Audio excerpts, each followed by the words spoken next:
The price for a man's life was a woman's soul. In the scorched Arizona territory of 1882, where justice was as scarce as water, a desperate farmer made a deal not with the devil, but with a man who owned the devil's share of the land. The payment wasn't gold, it wasn't cattle, it wasn't a deed. It was a woman. They handed her over like chattel, a piece of property to settle a debt. They believed her people were savages, that her spirit could be broken, and that her fate was sealed. But they never counted on the warrior who loved her. He didn't come with an army or a war cry. He came with a promise whispered on the wind that would set the entire territory ablaze. She's not property. She's my wife. This is the story of that promise. The dust in the Gila Valley didn't just settle, it seeped. It worked its way into the cracks of Elias Finch's cabin, into the lines on his face, and into the very marrow of his hope. For 2 seasons the sky had been a cruel, metallic blue, offering heat but no rain. His small plot of land, once a testament to his ambition, was now a graveyard of withered cornstalks. His wife Martha coughed a dry, rattling cough in the cabin's gloom, a sound that chipped away at his sanity more than the relentless sun. The source of his immediate damnation, however, was not the drought. It was Mateo Kane. Kane owned the Bar Sea Ranch, a sprawling empire of cattle and land that choked the valley, swallowing smaller homesteads like a python. He had lent Elias the money for seed 2 springs ago, a loan made with a smile as thin and sharp as a shard of glass. Now the note was due. Elias found Kane on the veranda of his opulent ranch house, a 2-story monstrosity of timber carted in from 100 miles away. Kane was a bull of a man with a thick neck and hands that looked like they could crush stone. He sat in a high-backed wicker chair, swirling amber liquid in a crystal glass, the ice clinking like a distant mocking bell. Finch Kane said, not bothering to look up, "The air grows thin when you're around. I assume you don't have my money." Mr. Kane Elias began, his hat twisting in his hands. "The drought. It's been merciless. My crop is dust. Martha. She's taken ill. I just need more time." Kane finally lifted his gaze. His eyes were the color of a faded dollar bill and held the same cold value. "Time is a commodity, Elias. Like water, like land, like seed. You bought some from me, and the payment is due. The world doesn't stop turning for one man's bad luck." He took a slow sip of his whiskey. "I own your land. The deed is forfeit. That was the agreement." Panic, cold and sharp, pierced through Elias's exhaustion. "But my home... Martha can't be moved. So please, there must be something else. Anything." Kane leaned forward, the wicker groaning in protest. He smiled a predator's smile. Anything, he mused, tapping a thick finger on his glass. "You are a man of few assets, Finch. Your tools are worn, your mule is half dead, and your soul is likely already mortgaged." Elias's mind raced a frantic scramble for a lifeline. He thought of the one thing of perceived value near his property, the one thing Kane with his known appetites might covet. It was a thought so vile it made him sick to his stomach, a betrayal of a silent trust that had existed on the edge of his land for years. There's the woman, Elias," whispered the words, tasting like ash. Kane's eyebrows rose a fraction of an inch. "The woman, the Apache woman." Nalin Elias clarified his voice, barely audible. "She lives with her grandmother in the old jacal by the creek bed. She speaks English. Her family was killed in a raid years ago. She was taken in by missionaries for a time. She's civilized in her way." Mateo Kane's interest was piqued. He'd seen the woman from a distance, a flash of dark hair and buckskin, moving with a grace that was entirely foreign to the stiff, corseted women of the territory. She was a piece of the wild that still existed on the fringes of his dominion. An exotic curiosity, an Apache squaw, Cain said, testing the words. He leaned back, a new, uglier light in his eyes. They say they're fierce, untamable. Not her, Elias lied, desperate to sell his wretched bargain. She's quiet, keeps to herself. She'd be a good servant for your house. He knew what Cain meant, and the word servant was a flimsy veil over a much darker intention. Cain stared out across his vast lands, a modern-day king surveying his fiefdom. He owned the grass, the water, the cattle.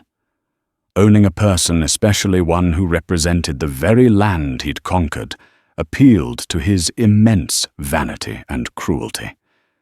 It was the ultimate symbol of his power. You would trade a woman's life to cover your debt. Cain asked, a low chuckle rumbling in his chest. He wasn't judging the morality of it. He was admiring the sheer, pathetic desperation. Elias Finch's shoulders slumped. The last of his dignity crumbled into the dust at his feet. He could see Martha's face in his mind, pale and frail, and he chose his wife's life over another woman's freedom. It was a choice that would haunt him for the rest of his days. Yes, he said the word, a death sentence. Mateo Cain stood the interview over. The debt is settled. I'll send my foreman, Beau Garrett, to collect my property in the morning. See that she's ready. I don't like my acquisitions to be damaged. He turned and walked back into his grand house without another word, leaving Elias Finch to stand alone on the veranda, the setting sun casting his long, pathetic shadow across the yard. He had bought himself a little more time, but he had paid for it with someone else's soul. He stumbled away from the bar sea, the weight of his betrayal, a physical burden, unaware that this bargain was not a simple transaction, but the striking of a match that would ignite a firestorm across the entire valley. Miles from the suffocating grasp of the bar sea and the hidden canyons of the Dragoon Mountains, the air was different. It tasted of pine and cool stone, and carried the murmur of a wind that had seen centuries pass. Here, a small band of Chiricahua Apache held to their way of life, a pocket of resistance against a shrinking world. Their leader was a young warrior named Taza. Taza was not a man given to rage or loud proclamations. He led with a quiet intensity, his eyes missing nothing. He had seen the white eyes, the Inda, and their insatiable hunger. He had fought them, and he had seen the cost of that fight written on the faces of his people. Now he counseled a fragile peace, a careful dance of avoidance and survival. His strength was not in his spear arm alone, but in his wisdom, a wisdom that seemed to exceed his 25 years. The source of his quiet strength, the anchor of his world, was Nalin. He found her by the sacred spring, where the water seeped cold and clear from the heart of the mountain. Her name meant our land in their tongue, and to Taza she was just as vital. Her long black hair was unbound, shimmering in the dappled sunlight, as she ground medicinal herbs on a smooth, worn stone. She was a woman of two worlds, and at home in neither. Abducted by a cavalry patrol as a small child after her family was killed, she had spent 10 years at a mission school in Tucson. They had taught her their language, their God and their ways, trying to scrub the Apache from her soul. But they couldn't. At 16, she had walked away, following a pull she couldn't explain, and found her grandmother, the last of her blood relatives, living on the edge of Elias Finch's homestead. She had relearned the ways of the people, but the years away had left their mark.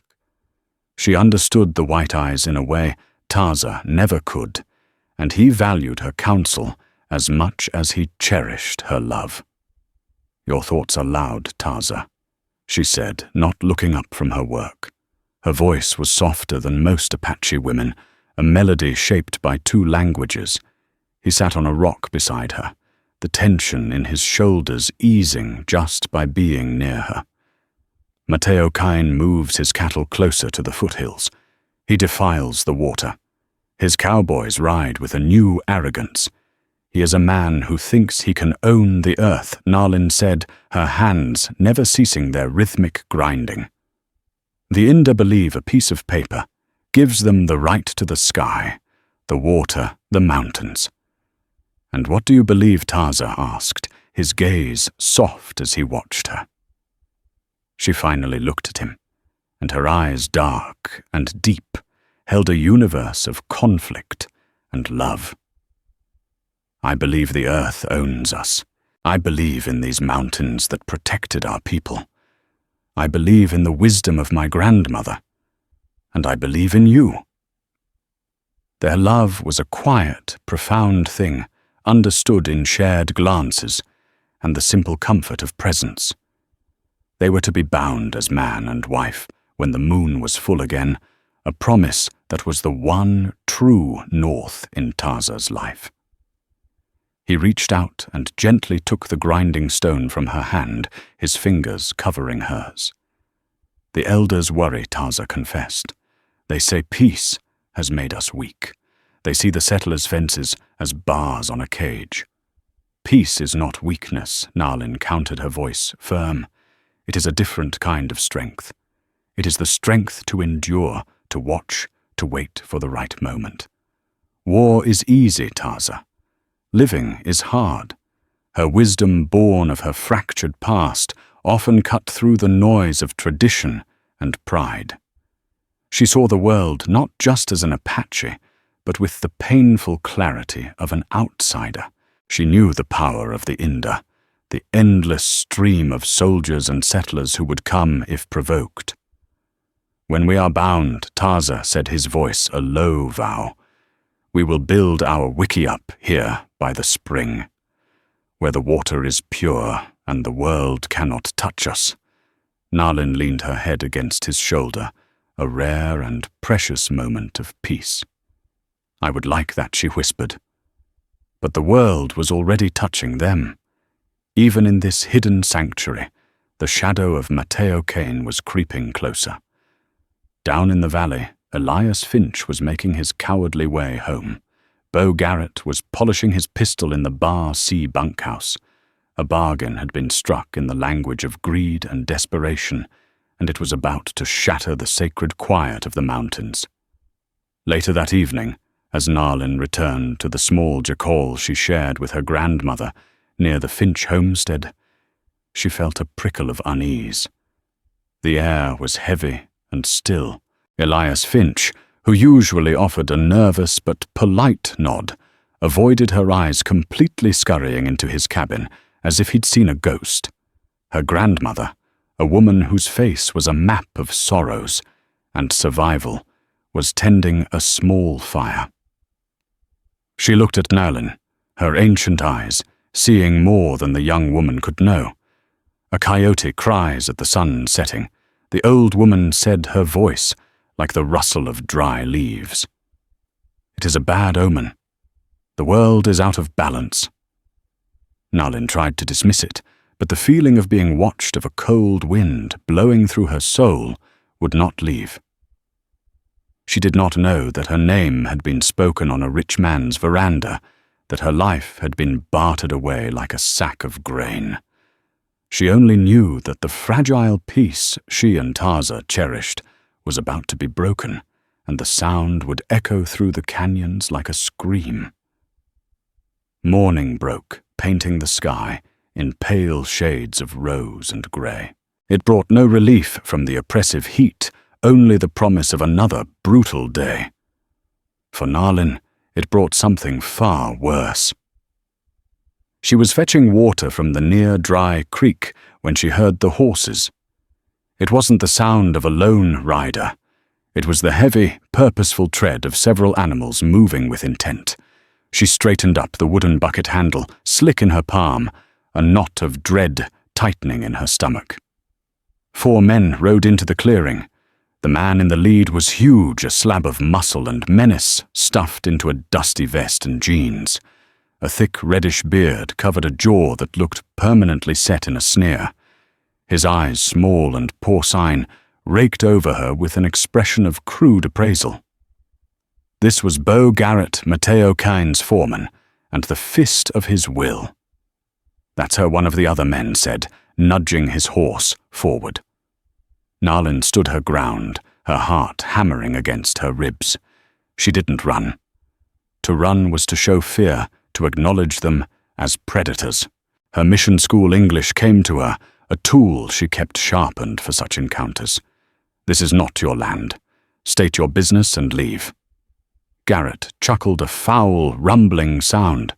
He swung down from his saddle, his spurs jingling a deathly tune on the hard-packed earth. "Got some spirit, this one?" "I like that." He walked toward her, coiling a rope in his hand. "My business is you, darling. You're the property of Mr. Mateo Cain now. Payment for a debt." The words made no sense. Property payment. She looked toward the Finch cabin. The door was shut tight, the windows shuttered. A coward's fortress. In that moment, she understood the depth of Elias's shame from the day before. He had sold her. Rage pure and hot burned away her fear. "I am the property of no man." "That's where you're wrong." Garrett sneered, his smile widening. "Mr. Cain says you are, and what he says in this valley is law." He lunged. Nalin was fast, dropping the bucket and darting to the side. She was a child of the mountains, not a penned calf. But there were 4 of them. They fanned out, cutting off her escape. One of them spurred his horse, blocking her path back to her grandmother's jacal. She saw a flash of movement from the corner of her eye. Her grandmother emerged from the doorway, holding a gnarled walking stick like a weapon. "Leave her!" The old woman shrieked, her voice cracking with age and fury. Garrett barely glanced at her. "Keep the old crow back," he barked to one of his men. The cowboy dismounted and roughly shoved Nalin's grandmother, sending the frail woman stumbling back into the dirt. The sight broke Nalin's control. With a cry of fury, she grabbed a heavy piece of firewood from a nearby pile and swung it hard at Garrett.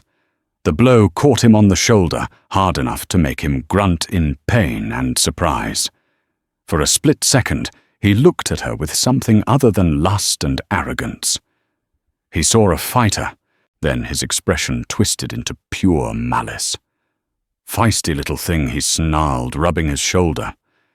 "Mr. Cain said not to damage you, but he didn't say nothing about teaching you some manners."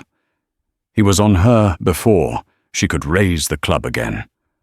His massive hand clamped around her arm fingers, digging in like steel talons. She struggled, kicking and twisting her nails, scratching at his face, but it was like fighting a bear. He wrapped an arm around her waist, lifting her off her feet. The rope he'd been holding was suddenly in another man's hands, and they were binding her wrists, the rough hemp biting into her skin. She cried out Taza's name, a single desperate call that was swallowed by the vast, indifferent landscape. They tied her hands to the pommel of Garrett's saddle and forced her to walk behind the horse. As they rode away, Nalin looked back one last time. She saw her grandmother struggling to her feet, a small, defiant figure against the backdrop of the cowardly shuttered cabin of Elias Finch. The old woman's face was a mask of grief, and her silent stare was a promise of a reckoning. The journey to the Bar Sea was a blur of humiliation and pain. The sun beat down, the dust choked her, and the horse's pace forced her into a stumbling, exhausting trot. The cowboys joked and laughed, their words crude and sharp, each one a fresh cut on her spirit. But beneath the fear and the rage, a cold resolve was forming in Nalin's heart. They could bind her hands and drag her across the dirt, but they could not own her. She was Nalin. She was Apache, and she would not be broken. Late that afternoon, Taza came down from the mountains. He had carved a small wooden bird for Nalin, a token of his love, and he meant to surprise her with it. He approached the clearing with a light step, a rare smile on his face. The silence hit him first. It was a dead, unnatural quiet. He saw the overturned water bucket, the deep tracks of shod horses, the signs of a violent struggle in the dust. His smile vanished, replaced by a cold dread. He found Nalin's grandmother inside the jacal, tending to a bruise on her arm. She didn't need to say a word. The story was in her eyes, in the single tear that traced a path through the wrinkles on her cheek. "Mateo Kain!" She rasped, her voice filled with venom. "His men, they took her. They said she was... payment." Taza's world tilted. The air rushed from his lungs. He looked at the small wooden bird in his hand, its delicate form, a mockery of the beautiful living thing that had been stolen from him. He gently placed the carving in the old woman's hand. He walked out of the jacal and stood in the center of the clearing, his eyes scanning the tracks that led away toward the valley floor, toward the Bar Sea. He was no longer Taza, the leader who counseled peace. He was a hunter, a storm gathering on the horizon. The warrior inside him, the one he had held in check for so long, had been unleashed. The ground would tremble before he was done. News of Nalin's capture spread through the Apache camp like a grass fire. It was carried not by words at first, but by the change in Taza. The quiet leader returned as a thunderhead, his face a mask of stone, his eyes holding the cold fire of a singular purpose. He called the elders to the council, fire an ancient ritual for matters of war and life. The 3 old men sat their faces weathered by 100 seasons of hardship, and listened as Taza's voice, low and steady, recounted the sacrilege. "They have taken Nalin." He finished, his voice raw. "They call her property, a debt paid by the coward Finch. Mateo Kain holds her." The oldest of the elders, a man named Geronimo's cousin called Chato, spoke first. His voice was like stones grinding together. "This is a great dishonor, but it is a dishonor to one not to the people. You are our leader, Taza. You cannot risk a war for one woman. We are few. The Inda are like locusts. For every one we kill, 100 more will come." The second elder, Dasodahae, who had seen his own family cut down by soldiers, nodded in agreement. Chato speaks with a heavy heart, but a clear mind. "We have a treaty, fragile as it is. If you ride against Cain, you break that peace. The bluecoats will come. They will hunt us from our homes, and our children will starve in the winter." Taza listened, his jaw tight. He understood their logic. It was the brutal calculus of survival that had governed his own decisions for years.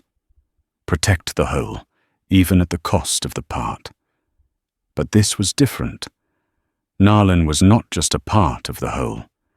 She was the heart of his world. "You speak of treaties and bluecoats." Taza said, his voice rising with a controlled passion that made the elders shift uneasily. "The treaty is a lie we tell ourselves, so we can sleep at night.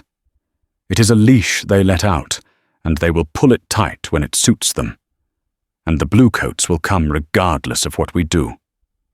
They will come when they want more land, more water, more of the gold that burns in their hearts." He stood and walked to the edge of the firelight, his silhouette a stark, powerful outline against the darkness. "You ask if I will risk war for one woman," he said, turning back to face them. "I ask you, what is the purpose of our people if we do not protect our own?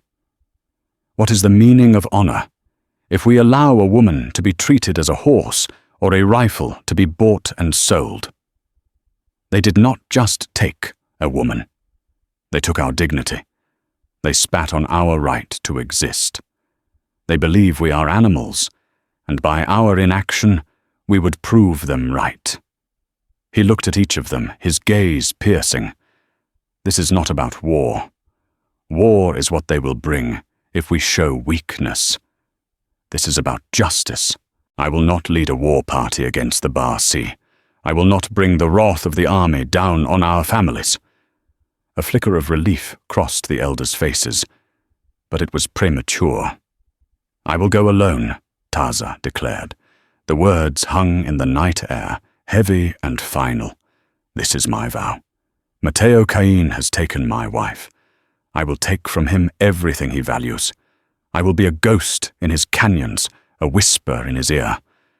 I will dismantle his empire, stone by stone, until he knows the fear that Nalin felt. I will make him understand that some things cannot be bought. And I will bring her home." There was no arguing with him. They saw it in his eyes. This was not a debate. It was a declaration.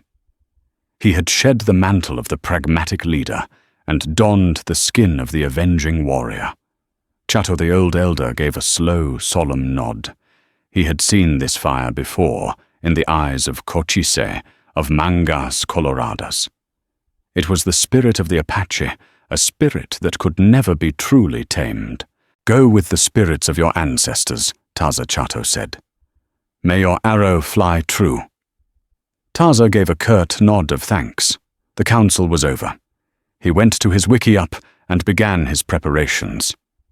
This was not the preparation for a raid with war paint and chanting. It was the focused, silent ritual of a hunter. He chose his best bow, a powerful weapon of seasoned mulberry wood. He selected his arrows with care, each one fletched for a perfect silent flight.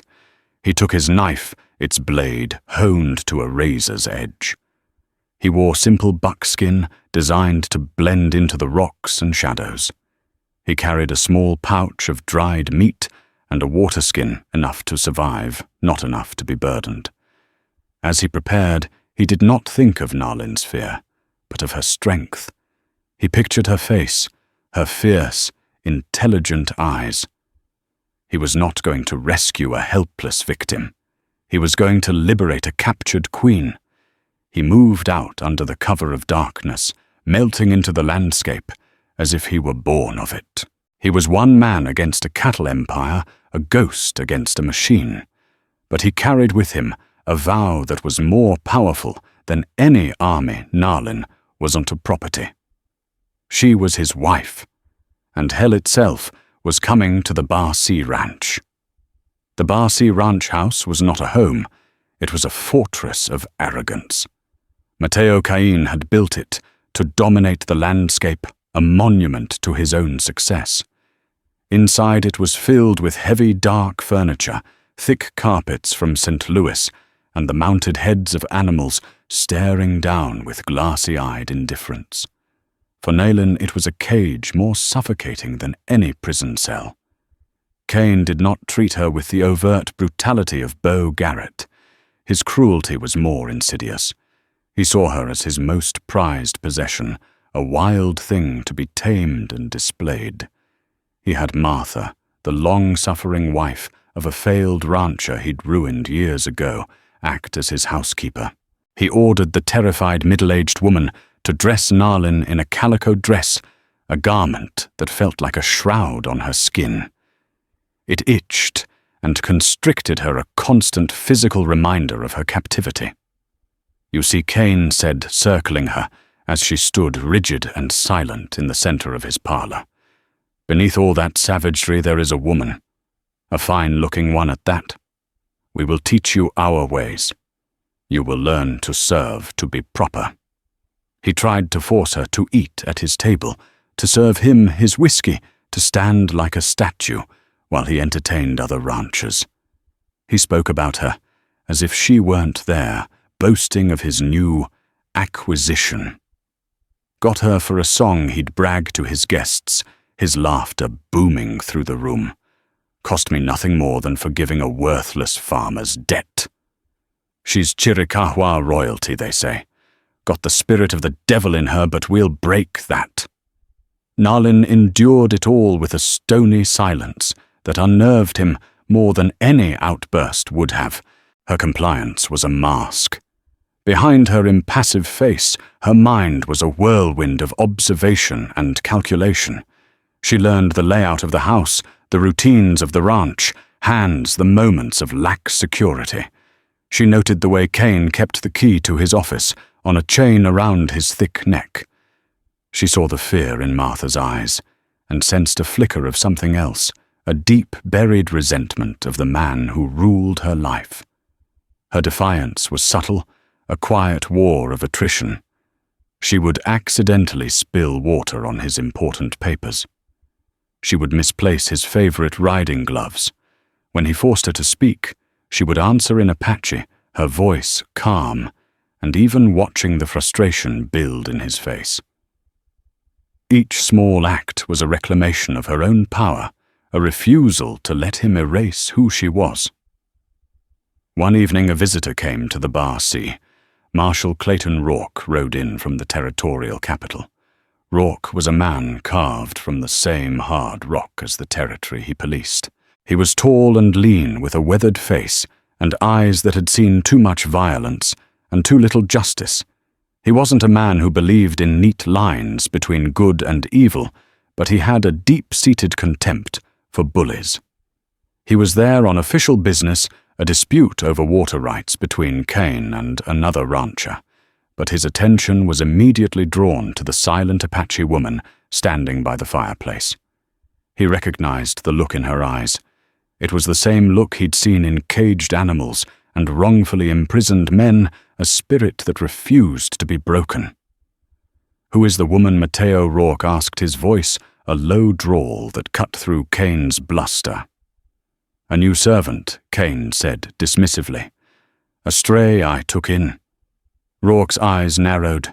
He looked from Nyland's rigid posture and the fresh bruises on her arm, fading, but still visible where Garrett had grabbed her, to Kane's smug, proprietary smile. He had been a lawman in this territory for 15 years. He knew a lie when he heard one. He walked over to Nyland, ignoring Kane's sharp intake of breath. He addressed her directly, his voice respectful.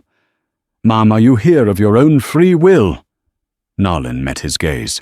For the first time since her capture, she saw a flicker of something that wasn't cruelty or lust or fear in a white man's eyes. It was a question, an offer of something. But she was wise enough to know the limits of this man's power. Kane owned the local judge, the land office, and half the territory's politicians. A marshal's inquiry was a flimsy shield against that kind of influence. Speaking now would only bring more pain down on her. It would be her word against Mateo Kane's, and she knew whose word would be believed. Taza would come. She had to believe that. Until then, she had to survive. She gave a slow, deliberate nod. "I am where I am supposed to be," she said, in perfect, unaccented English. The words were a masterpiece of ambiguity, an answer that was not a lie but told him everything he needed to know. Rourke held her gaze a moment longer, then turned back to Kane. "You run your ranch, Mateo. But I'm telling you now, as a representative of the law, you tread carefully." The veiled threat was not lost on Kane. After the marshal left, Kane's rage, which had been simmering beneath the surface, erupted. He grabbed Nyland's arm, his fingers digging into the bruises. "You think he can help you?" He hissed, his face close to hers, his breath sour with whiskey. "No one can help you.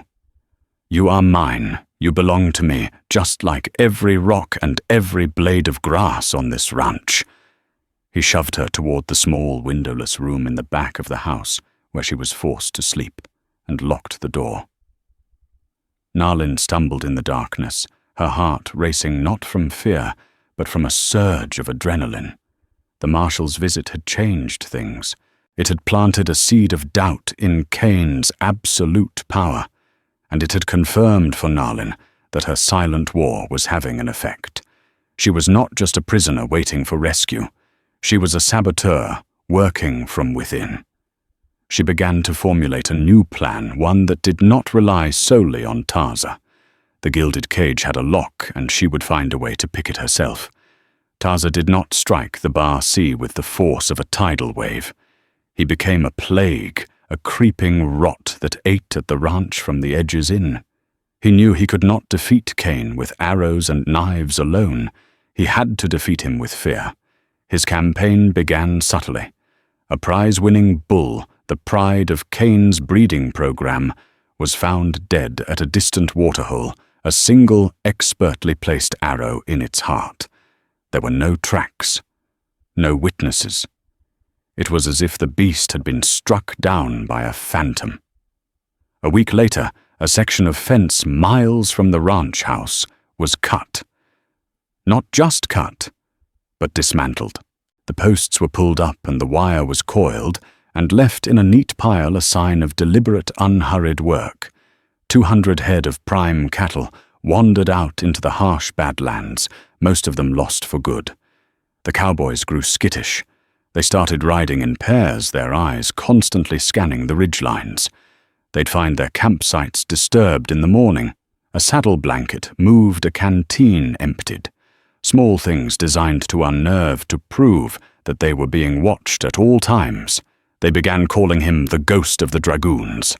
Mateo Cain was incandescent with rage. He sent Beau Garrett and a dozen men to sweep the canyons to hunt down this Indian pest. I want his head on a pike on my gatepost. Cain roared, his face purple with fury. But hunting Taza in the Dragoons was like trying to catch smoke in a net. Taza knew every ravine, every cave, every secret spring. He watched them from above, a silent, unseen predator. He led them on exhausting, fruitless chases through treacherous terrain. He used the landscape as his weapon, setting off small rock slides to block their path, using bird calls to send false signals that led them into dead-end box canyons. One night, he crept into their camp. The men were exhausted, their nerves frayed. Taza moved between the sleeping forms, silent as a shadow. He didn't harm a single man. Instead, he stole their ammunition, every last cartridge from their saddlebags and gun belts. In the morning, when they discovered they were armed with useless hunks of metal, a cold, primal fear set in. They were deep in Apache territory, helpless. They fled back to the ranch in a panic. The ghost's legend grew. Taza became the source of every misfortune. A spooked horse, a sudden storm, a dry well, it was all the work of the phantom warrior. The fear was more effective than any massacre. Cowboys who had signed on for long hours and low pay not to be hunted by a supernatural demon began to quit. Cain's empire, built on the labor of frightened men, started to show cracks. Marshal Rourke heard the stories. He rode out to investigate the dead bull, the cut fences. What he found troubled him. The work was too clean, too precise for a random raiding party. A raid was chaotic, messy. This was surgical. It felt personal. His mind went back to the Apache woman in Cain's house, to the look in her eyes. He started asking questions in the nearby town of Redemption Bluff. He found Elias Finch in the saloon, trying to drown his guilt in cheap whiskey. Finch was a broken man, haunted by what he'd done. "Tell me about the Apache woman," Elias Rourke said, his voice quiet but firm. Finch flinched as if struck. At first he stammered and denied everything. But under Rourke's steady, non-judgmental gaze, the farmer's dam of guilt finally broke. The whole sordid story came pouring out, the debt, the desperation, the bargain. He also told Rourke something else. "She's not just any Apache." Finch sobbed. "She's Taza's woman. They were to be wed." "Taza. He's not a man you cross. He's Cochise's bloodline. He leads that last band up in the mountains. He's a warrior." Suddenly it all clicked into place for Rourke. This wasn't a random series of attacks. It was a targeted campaign, a husband coming for his wife. The lawman was now caught in a dangerous position. By the letter of the law, Taza was destroying private property. But by the law of men, a grave injustice had been committed. Mateo Cain had bought a human being, and now the bill was coming due in a currency of fear and blood. Back at the bar, C. Cain was becoming unhinged.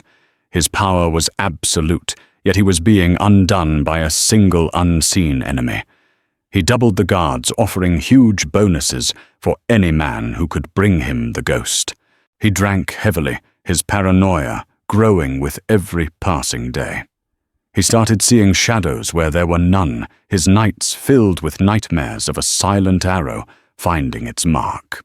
He began to focus his rage and frustration on Nalin. If she was the cause of this, she would be the solution. One night, he dragged her from her room into the main yard. He tied her to a hitching post, leaving her exposed to the cold night air. "Let him come for you," Cain screamed, his voice hoarse with whiskey and madness. "Let's see your great warrior now. He wants you. He'll have to come through me." Nalin shivered in the cold, but her spirit burned hot. She stared into the darkness beyond the lantern light towards the mountains. "He sees you, you fool," she thought. "He sees everything." And she was right. From a high, rocky perch a mile away, Taza watched through a stolen spyglass. He saw Nalin tied to the post.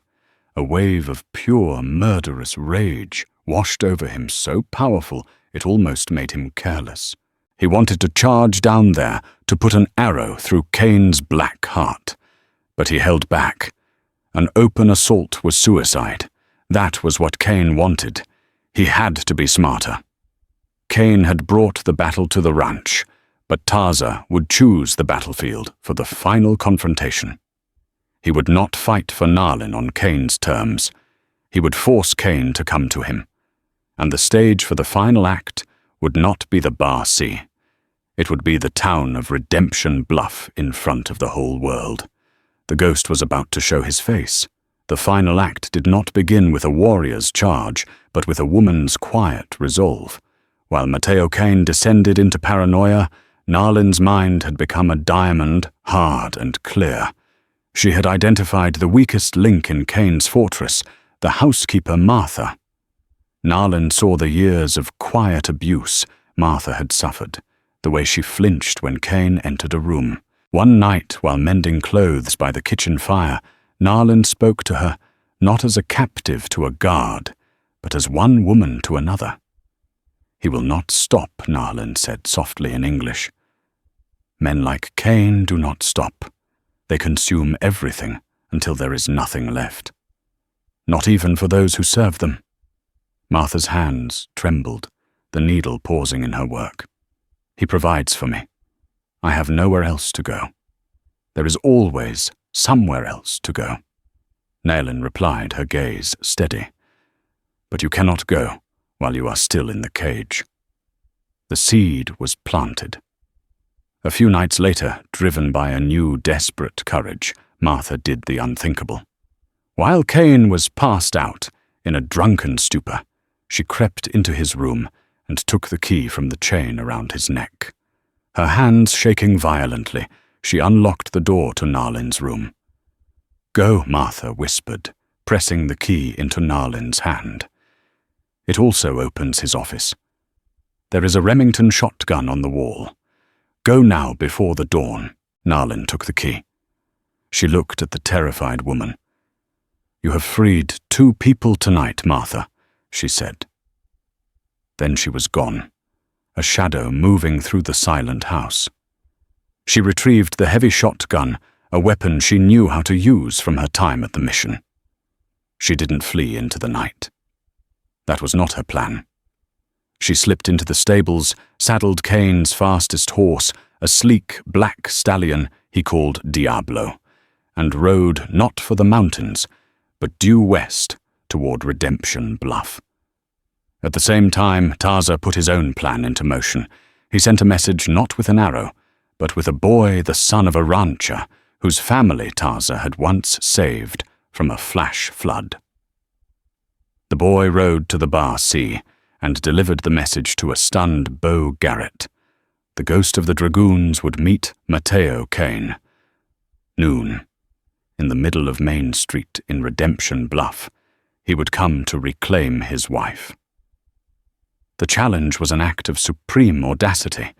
It enraged Cain, but it also appealed to his massive ego. To face his tormentor in public, to kill him before the eyes of the very people who had begun to whisper about his weakness, it was the perfect stage to reassert his dominance. He gathered Garrett and 10 of his toughest men. "We're not just going to kill him," Cain snarled as they rode out. "We're going to make a public spectacle of it." Redemption Bluff was a single dusty street lined with clapboard buildings. When Cain and his men rode in, the townspeople scattered, peering from behind windows and in doorways. At the far end of the street, a lone figure stood waiting. It was Taza. He held only his bow, and a single arrow knocked to the string. "Where is she?" Cain Taza's voice was calm, but it carried down the silent street like the crack of a whip. "Where is my wife?" Cain laughed, a booming, arrogant sound. "Your wife? You mean my property? She's waiting for you, savage. In hell." He raised his pistol. "Kill him!" But before his men could raise their rifles, another sound echoed through the town, the thunderous gallop of a horse. From the alleyway beside the general store, Narlin appeared riding Cain's black stallion. She held the Remington shotgun, leveled not at Cain, but at Beau Garrett, who was closest to her. The entire street froze. Mateo Cain stared, his jaw slack with disbelief. His prize, his property was here, armed and looking at him with eyes full of deadly fire. "She's not property," Taza said again, his voice ringing with triumph and love. "Drop your guns," Narlin commanded, her voice clear and steady. "All of you." Garrett hesitated, looking at Cain for orders. That hesitation cost him. From the door of the marshal's office, Clayton Rourke stepped out, a Colt peacemaker in each hand. "I'd do as the lady says," Rourke drawled, his pistols aimed squarely at Cain's men. "Mateo, you're under arrest for kidnapping and assault." Suddenly another figure appeared, stumbling from the saloon. It was Elias Finch, his face pale, but his eyes filled with a desperate need for absolution. "He's right," Marshal Finch shouted, his voice cracking. "I saw it all. I gave her to him. I was wrong. I'll testify. I'll tell everyone what he did." Cain's world had completely unraveled in a matter of seconds. His men caught between Taza's deadly bow, Narlin's shotgun, and the marshal's pistols, slowly lowered their weapons. But Mateo Cain was not a man who surrendered. With a roar of pure hatred, he fired his pistol, not at Taza, but at Narlin. Taza had been waiting for the move. His bowstring sang. The arrow crossed the 20 yards in a blink, a streak of feathered death. It struck Cain in the chest, sinking deep. Cain staggered, a look of shocked surprise on his face, his pistol clattering into the dust. He took 2 steps, then collapsed, his rein over the valley, ending in a cloud of dust on a forgotten street. In the stunning silence that followed, Taza lowered his bow. He walked forward, his eyes only for Narlin. She slid off the horse, letting the heavy shotgun fall. They met in the middle of the street, the world around them fading away. He reached out and gently touched her face, his fingers tracing her cheekbone as if to confirm she was real. "I knew you would come," she whispered. "I told you I would," he replied, his voice thick with emotion. Marshal Rourke kept his guns trained on Garrett and the rest of the Bar C men. "This ranch belongs to no one." "Now," he said, his voice carrying the weight of the law, "get off this land. All of you. Ride out and don't look back." The defeated cowboys, their power broken with the death of their leader, needed no further encouragement. They mounted their horses and galloped away, leaving Cain's body where it lay. Elias Finch stood weeping openly, a man broken but on the path to being rebuilt. Rourke holstered his pistols and looked at Taza and Nalin. He saw not a savage and his squaw, but a husband and his wife, their bond forged in injustice and tempered by fire. The law will have questions, Rourke said, though his tone had no threat in it. But today, I think justice was served. Take your wife. Go home, Taza. Taza nodded his thanks to the marshal. He and Nalin walked to their horses. They rode out of Redemption Bluff, not as a victor and a victim, but as partners leaving the sordid world of deeds and debts and property behind them. They rode toward the Dragoon Mountains, where the air was clean and the land could not be owned. Two people who had faced down an empire, and one proving that the strongest force in the West was not greed or power, but a love that refused to be broken, and a spirit that would never be called property.